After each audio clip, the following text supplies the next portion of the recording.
I can't let that thing take your power. You can't control it. Marvel is full of great characters. Maybe your favorite character can zip through the air with their spider powers. Or maybe you're more of a villain fan and love to see a bald man snap his fingers for a few hours. Either way, Marvel has created some amazing characters, but we haven't seen them all on screen. So here are a few that we want to see in the MCU. So we all know that the Marvel Cinematic Universe has expanded its roster since 2008, and now with the launch of Phase 5 and the start of the Multiverse Saga, they've set themselves up quite nicely to start adding a few more comic book characters. I don't feel so good. You're all right. I don't know what's happening. I don't know. In addition to a whole new group of young characters who will most likely take the place of the older ones, the MCU is also expanding its narrative with TV shows and specials. This means they can increase the number of characters that they introduce to the MCU without having to give them their own movies. However, the comics have thousands of characters, so they're gonna have to be a little selective when it comes to choosing the next exemplary character. We want to see a great origin story with badass powers, and as always, a solid narrative that will tie this new character to already known ones. Thanos spent a long time trying to perfect me. And when he worked, he talked about his great plan. Now, one such amazing character is Sentry, also known as Robert Reynolds. It's strongly rumored that Sentry is gonna be the next character that will be introduced into the MCU. And if rumor has it, he'll be the first introduced as the major villain in Thunderbolts. We might either see Ryan Gosling or Alexander Skarsgård take on the role of this tenacious villain. So, if Sentry is gonna join the Marvel Cinematic Universe, he will be one of the most powerful characters that they've introduced. Do you know how Sentry got his powers? If not, don't worry, I've gotcha. Reynolds got the powers of 1,000,000 exploding suns when he injected himself with the Golden Sentry Serum. He just wanted to get high, but instead, he became a hero. And well, also a villain. In Marvel, he exists as both a hero and a villain. He's either Sentry or he's the villain he sometimes manifests, known as the Void. When we take Reynolds' power and tragic backstory into consideration, we can expect a brutal and pretty interesting story. He's the perfect anti-hero to add to the MCU's mix. However, he's not the only character that the MCU should add. I don't think he's from around here.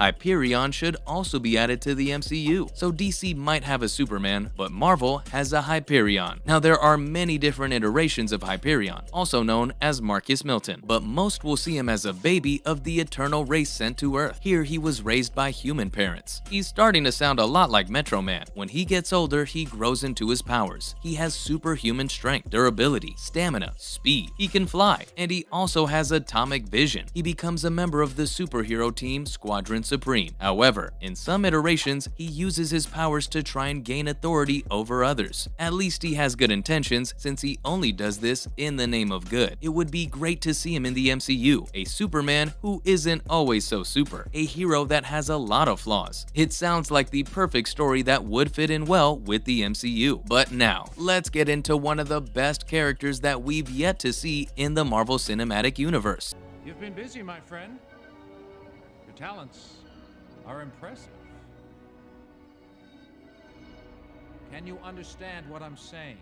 Doctor Doom. We already know that the MCU is introducing the Fantastic Four. So, if the Fantastic Four is now a part of the MCU, we want Doctor Doom too. They're like salt and pepper. One cannot go without the other. In the comics, the Fantastic Four and Doctor Doom have an iconic rivalry. He's the group's main villain, and the decades-long beef he has with Reed Richards only enriches the story of the Fantastic Four. In addition to this classic vengeance storyline, Doctor Doom is also a genius. He's an inventor, a sorcerer, and he can create technology that mimics the powers of the most powerful beings in Marvel. Doctor Doom is one of the best and most well-known villains in Marvel, and we will not stop demanding him, especially now since the Fantastic Four is being added to the MCU. James Madrix.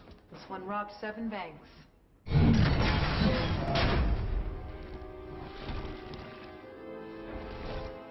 at the same time. Now, let's get on to someone who is a bit less well known, James Madrox, also known as Multiple Man. Now, he's not the coolest hero, or the strongest, or the fastest, but he can create some mind-bending effects, and his story is really cool as well. Madrox is a changeling, a subset of mutants who manifest their abilities immediately upon birth. Now, when any sort of kinetic energy comes into contact with Multiple Man, well, you know, he duplicates himself. Madrox had his stints with a few superhero teams, X-Factor, X-Corps, and Fallen Angels, and at one point Madrox had a very engrossing story. He was a detective, and the MCU hasn't really explored the mystery genre. A detective storyline with the main character being able to duplicate himself as if he's a Dark Souls 1 glitch will certainly bring in a lot of fans. So, do you think Marvel should add more magic users? In recent times, we've seen a few magic users in the MCU. How long have you been at Kamatage, Mr. Doctor, Mr. Doctor? it's strange.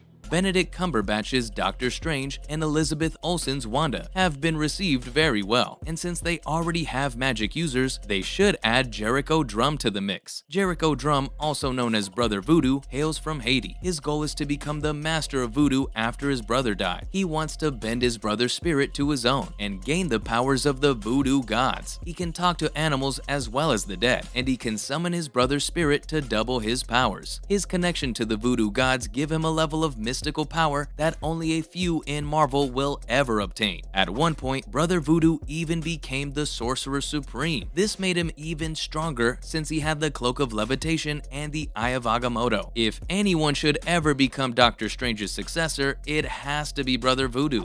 I received a transmission from one of the Ravagers. He says Ronan's in possession of something called an Infinity Stone, and he's headed toward Xandar.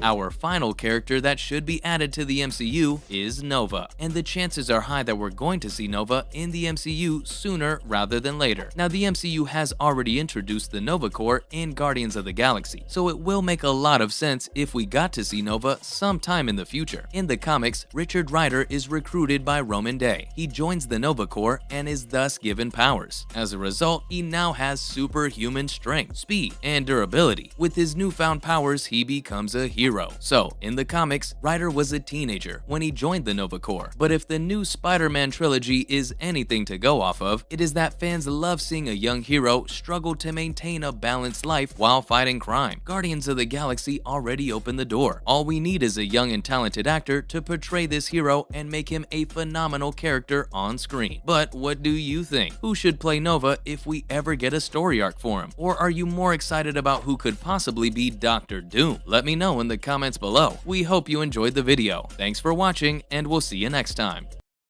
Wally, what happened? Kamatar's just fallen.